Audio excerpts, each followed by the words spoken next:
सुकरात एक महान दार्शनिक और विचारक थे। उन्होंने विवेकशीलता और महान विचारों से पश्चिमी सभ्यता के विकास में अपनी महत्वपूर्ण भूमिका निभाई। उन्हें पश्चिमी दर्शन यानी वेस्टर्न फिलॉसफी का जनक भी कहा जाता है। वे खुद को विश्व का नागरिक मानते थे और धार्मिक आडंबरों और रूढ़िवादी विचारधाराओं के खिलाफ थे। उनका मानना था कि सकारात्मक सोच और विचारों से समाज में कई बदलाव किए जा सकते थे।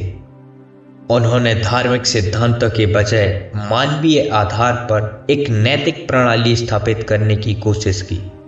उनका मानना था कि एक संतुष्ट व्यक्ति सबसे ज़्यादा धनवान और समृद्ध होता है, क्योंकि वे संतुष्टि को ही प्रकृति की दौलत मानते थे।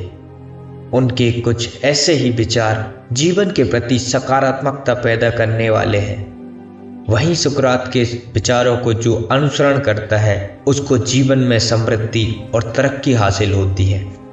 विश्व के महान दार्शनिकों में से एक सुकरात को वेस्टर्न फिलॉसफी का जनक कहा जाता है।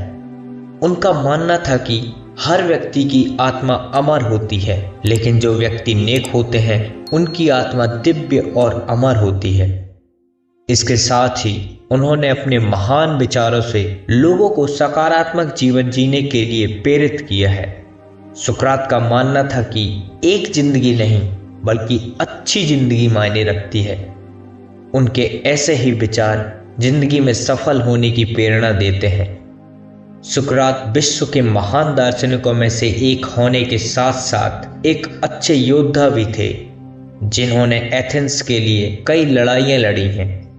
वहीं उन्होंने अपने महान विचार, ज्ञान, दूरदर्शी सोच और सिद्धांत से लोगों को जीवन जीने की कला सिखाई। सुकरात के सर्वश्रेष्ठ विचार जिंदगी में आगे बढ़ने की प्रेरणा देते हैं।